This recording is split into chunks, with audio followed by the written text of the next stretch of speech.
Chapter 95 How in separate substances genus and species are to be taken. We must now consider in what respect species is diversified in separate substances. For in material things which are of diverse species and of one genus, the concept of the genus is taken from the material principle, the difference of species from the formal principle. Thus, the sensitive nature, whence the notion of animal is derived, is in man material with respect to the intellective nature, from which man's specific difference, rational, is obtained. Therefore, if separate substances are not composed of matter and form, as we have seen, it is not clear how genus and specific difference can apply to them. It must, therefore, be known that the diverse species of things possess the nature of being in graded fashion. Thus, in the first division of being we at once find something perfect, namely, being through itself and being in act, and something imperfect, namely, being in another and being in potency.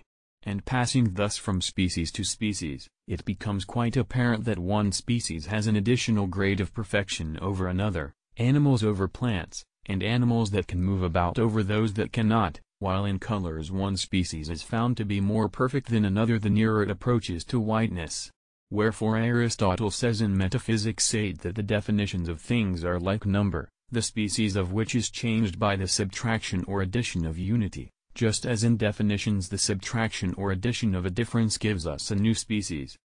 Hence, the essence of a determinate species consists in this, that the common nature is placed in a determinate grade of being. Now, in things composed of matter and form, the form has the character of a term, and that which is terminated by it is the matter or something material. The concept of the genus must, therefore, be taken from the material principle, and the specific difference from the formal principle. Accordingly, from genus and difference, as from matter and form, there results one thing. And just as it is one and the same nature that is constituted by the matter and the form, so the difference does not add to the genus a nature extraneous to it, but is a certain determination of the generic nature itself. For instance, suppose that the genus is animal with feet, and its difference, animal with 2 feet, this difference manifestly adds nothing extraneous to the genus. Clearly, then, it is accidental to the genus and difference that the determination introduced by the difference be caused by a principle other than the nature of the genus, for the nature signified by the definition is composed of matter,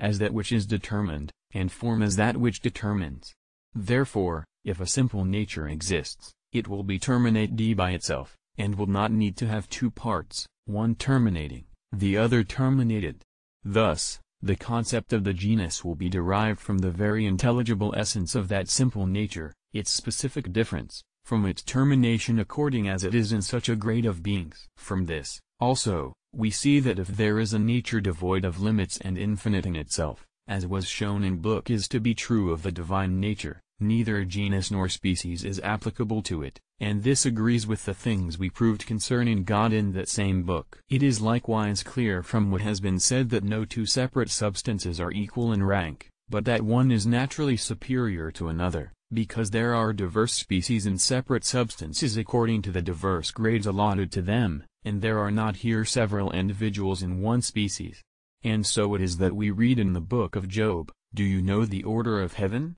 While Dionysius says in the celestial hierarchy that just as in the whole multitude of angels there is a highest, a middle, and a lowest hierarchy, so in each hierarchy there is a highest, a middle, and a lowest order, and in each order, highest, middle, and lowest angels. Now, this disposes of the theory of Origen, who said that all spiritual substances, including souls, were created equal from the beginning, and that the diversity found among these substances, this one being united to a body and that one not, this one being higher and that one lower, results from a difference of merits. The theory is false, because we have just shown that this difference of grades is natural, that the soul is not of the same species as separate substances, that the latter are themselves not of the same species with one another, and that they are not equal in the order of nature.